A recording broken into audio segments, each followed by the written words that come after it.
21 საუკუნის დადგომასთან ერთად თითქოს დაკვეთით კაცობრიობას ტრანსგენდერიზმის ისეთი ვირუსი შეეყარა, რომ ის რაც რამდენიმე წლით ადრე წარმოუდგენელი იყო, თვალის დახამხამებაში შიზოფრენიული ტრანსრეალობა გახდა.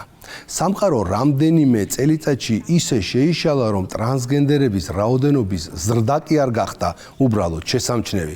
ტრანსებთან დაკავშირებული მთელი ინდუსტრიაც აყვავდა. ტრანსპროფესიები განვითარდა. დრაგ ქვინები, ბიუთი ბლოგერები, ტრანს მოდელები, ტრანს ექიმები და ასე შემდეგ. LGBT ორგანიზაციებისა და ტრანსნაციონალური კორპორაციების ფინანსური და იდეოლოგიური მხარდაჭერით შეიქმნა ახალი სამედიცინო მიმართულება, ტრანსმედიცინა, თავისი გენდერული დისფორიის დიაგნოზებით და ადამიანის სხვადასხვაგვარი დასახიჩრების მეთოდით.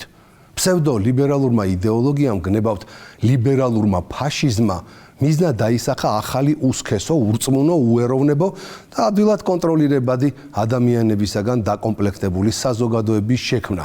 დაიწყო ადამიანების ფიზიკური გადაკეთება, უფრო ზუსტად ვითომ გადაკეთება, კაცების ქალებად, ქალების კი კაცებად. სქესობრივი მომწიფების ხელოვნურად ბლოკირება, ქალებისთვის მკერდის მოკვეთა, სასქესო ორგანოების ჭრაკერვა და მოკლედ ადამიანების ზომბებად და მონსტრებად გადაქცევა.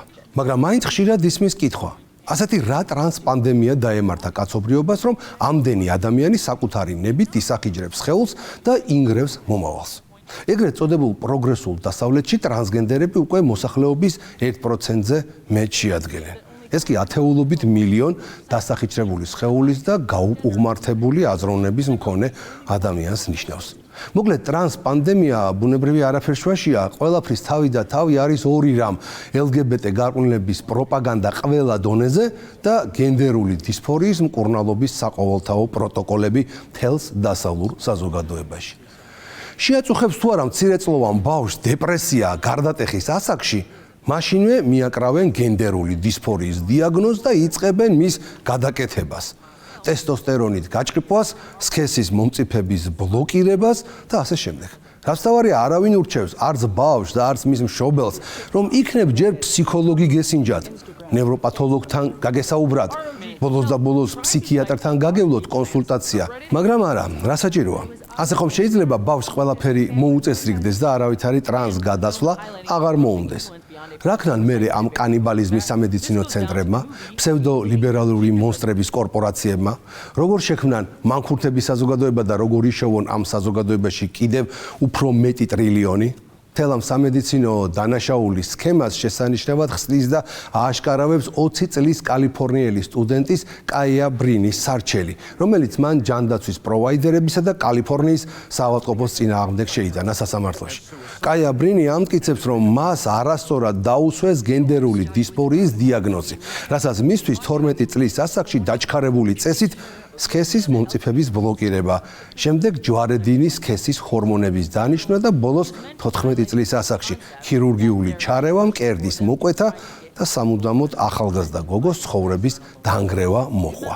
დღეს ეს გაუბედურებული სტუდენტი გოგონა ხვდება, რომ მის დასახიჩრებულ სხეულს და განადგურებულ ფსიქიკას აღარაფერი ეშველება, მაგრამ ცდილობს იქნებ როგორმე სხვა თავისნაირი არასრულწლოვანები მაინც გადაარჩინოს. როდესაც კითხეს, რის მიღწევას ცდილობს ამ სარჩელით, ბრინმა თქვა, რომ მას სურს რაიმე მაინც შეცვალოს ამ ტრანსმედიცინის დანაშაულებრივ სამყაროში.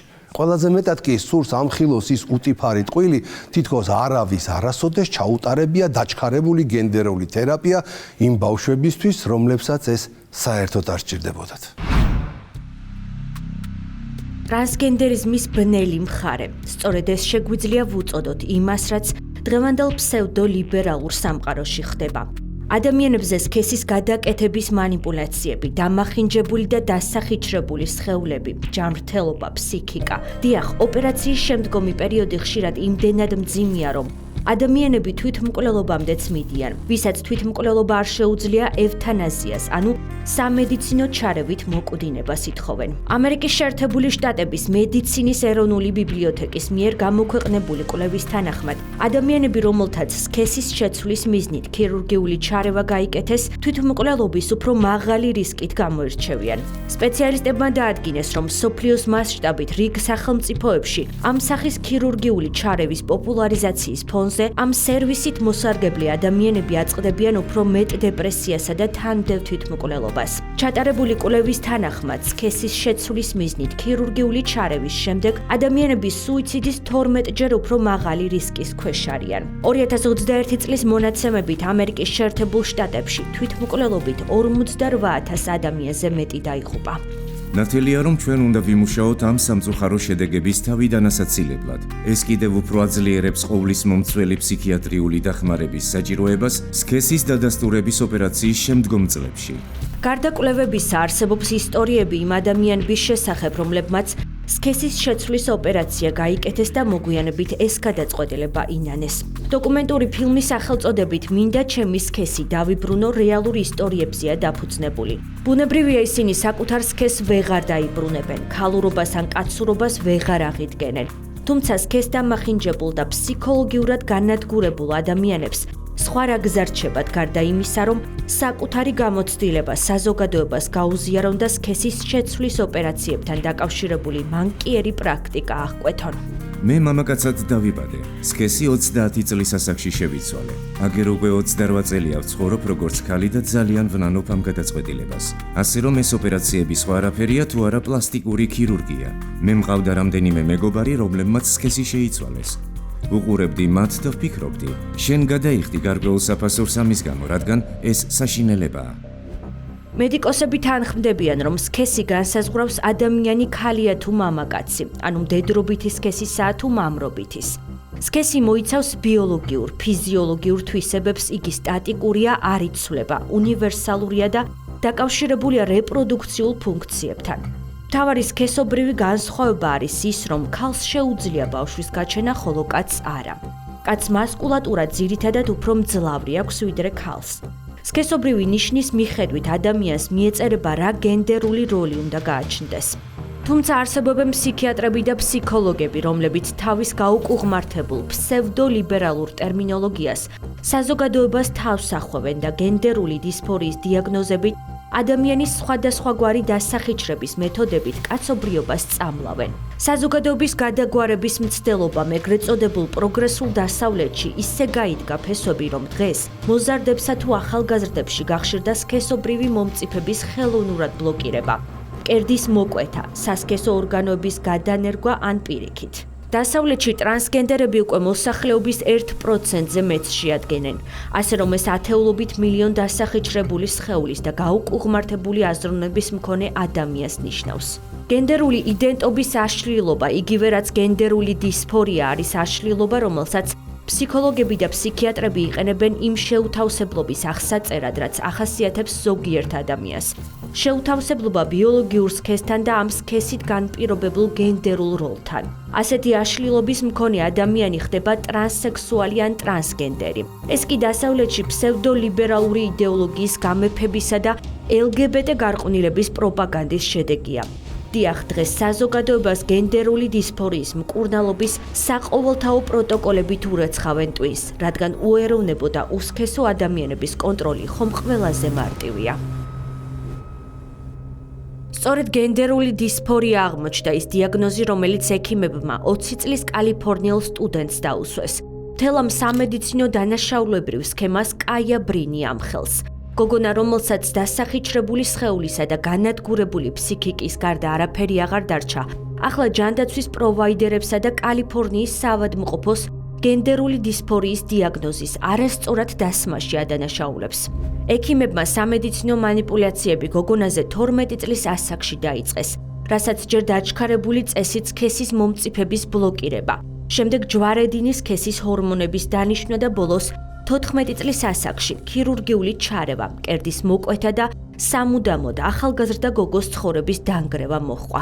მე მახსოვს, როგორ შევედი საოპერაციო ოთახში. ამ ყველაფერს ჩვეულებრივ ვუყურებდი, რადგან იმ ასაკში მე ვერ აღვიქვამდი ამ საკითხის სერიოზულობას, თუმცა როდესაც საოპერაციოში გავიღვიძე, მივხვდი, რომ ჩემი ცხოვრება საგრძნობლად შეიცვლებოდა. როდესაც ტესტოსტერონებს ვიღებდი, უცნაური შფოთვები დამეწყო, ხოლო როდესაც ოპერაცია ჩამიტარდა და ტესტოსტერონის დოზა გამიზარდეს, სერიოზული ფსიქოზი დამეწყო. ამას დაემატა სმენი სენითი და ვიზუალური ჰალუცინაციები, როგორც კი ამ პრეპარატების მიღება შევამცირე, ყველა ეს სიმპტომი უბრალოდ გაქრა, მაგრამ ჩემი ასეთი მდგომარეობა სრულიად უმნიშვნელოდ მიიჩნიეს და დამარწმუნეს, რომ მკურნალობა უნდა გამეგრძელებინა. 20 წლის კაია კლემენტინ ბრინმა აღნიშნა, რომ ბავშვობაში სექსუალური ძალადობის მსხვერპლი იყო და 11 წლის ასაკში დაიწყო იმ აზრთან ბრძოლა, რომ ქალი უნდა ყოფილიყო. იგი მიიჩნევდა, რომ ცხოვრება უფრო გამარტივდებოდა თუ ბიჭად გადაკეთდებოდა. მშობლების წინააღმდეგობის მიუხედავად, ლოს-ანჯელესის ბავშვთა საავადმყოფოს ექიმებმა ჩათვალეს, რომ ის ტრანსგენდერი იყო და გოგონას ცხოვრება სამუდამოდ დაუმახინჯას. ახლა კაია ბრინი ამტკიცებს, რომ ექიმებმა ნაჩქარევი გადაწყვეტილებების სქესის შეცვლის თაობაზე მისი ფსიქოლოგიური მდგომარეობის სრულყოფილი შეფასების გარეშე მიიღეს. ასევე ის სათანადოდ არ იყო ინფორმირებული გრძელვადიანი შედეგების შესახებ. სტუდენტი გოგონას მიერ სასამართლოსთვის წარდგენილ სარჩელში ნათქვამია, რომ ეს ჩარევები მის ფიზიკურ და ემოციურ კეთილდღეობაზე უარყოფითად აისახა, რის გამოც ახლა ცდილობს ბიოლოგიურ სქესს დაუბრუნდეს. თუმცა ნაკლებად სავარაუდოა, რომ სტუდენტი გოგონა საკუთარ რეპროდუქციულ ფუნქციას ოდესმე აღიდგენს. ჯანდაცვის პროვაიდერებს ბრალად ედებათ დაუდევრობა და ის, რომ მათ პაციენტის ინტერესებიდან გამომდინარე პროცესები არასწორად მართეს. ეს შემთხვევა ახალი გამოძიებებისა და დისკუსიების საფუძველი ხდება, რაც სქესის გადაკეთების მსურველი პაციენტებისთვის ჯანდაცვის მომსახურების ეთიკურ და სამედიცინო ასპექტებს შეეხება. მსგავსი შემთხვევები აჩვენებს, თუ რამდენად მნიშვნელოვანია საზოგადოების გამოღვიძება, რადგან მთელი ფსევდოლიბერალური სამყარო მხოლოდ იმისკენ იღწვის, რომ კაცობრიობა გადააგვაროს და გონებრივ დეგრადაციამდე მიიყვანოს. ფაქტები იმაზე მეტყველებს, რომ LGBT დღის წესრიგის დამცველები ცდილობენ ყველაზე დაუცველ სეგმენტზე, ბავშვებზე მოახდინონ ზეგავლენა და ყოველგვარი კვლევების გარეშე, მათი სხეულისა თუ ფსიქიკის დამახინჯება, რადგან სწორედ მომავალი თაობა წარმოადგენს სამყაროს ბედს. კაია ბრინის სარჩელი სრულებითაც არაა ერთადერთი და განუმეორებელი. უკვე ათეულობით ცხოვრება დანგრეული ადამიანი შეერთებულ შტატებში და დიდ ბრიტანეთში უჩივის სამედიცინო პროვაიდერებს და კლინიკებს იმის გამო, რომ მათ დაუდასტურებელი დიაგნოზებით ყოველგვარი საჭიროების გარეშე ფსიქოლოგიური პრობლემების მქონე მცირეწლოვან ბავშვებს ნაჩქარევად ჩაუტარეს სქესობრივი მომწიფების ბლოკირება და შემდეგ ქირურგიული ოპერაციები. ამ სარჩელების ავტორთა 99% დღეს დეტრანსია. ანუ ადამიანი, რომელიც ცდილობს პირველად სქესზე დაბრუნებას. ეს კი ბოლომდე თითქმის შეუძლებელია. მოკვეთილი მკერდი და სასქესო ორგანო აღარ იზრდება. წვერის პარსვა მთელი ცხოვრება იქნება საჭირო. ხმა მუდმივად ბოხი დარჩება და კანიც აღარასდროს იქნება უწინდელივით ნაზი. რადგან ლიტრობით შეშხაპუნებული ტესტოსტერონისგან ორგანიზმი ბოლომდე ვერასდროს გაიწმინდება. კვირაში 4 ჯერ ყოველ საღამოს 10 საათზე ყურადღებით დააკვირდით ლიბერალიზმის ანატომიას. ტრამპი იმუქრება, რომ ამ ტრანსგენდერების მწარმოებელ საამქროებს სერიოზულ პრობლემებს შეუქმნის. შეზღუდვებს დაუწესებს და თუ არ შეასრულებენ ლიცენზიას და დაფინანსებას შეუწყვეტს. მაგრამ ამ ტრანს ინკუბატორის წინააღმდეგ მთავარი დარტყმა მაინც იქნება ის, რომ არასრულწლოვანთა დასახიჩრება აიკრძალება. და თუ ეს მთელ პროგრესულ დასავლეთშიც გავრცელდება, ტრანსების რაოდენობაც თავის ბუნებრივ ნიშნულს დაუბრუნდება. მოსახლეობის 1%-ის ნაცვლად, სადღაც 0.00 რაღაც მეათასედი პროცენტი. დროებით.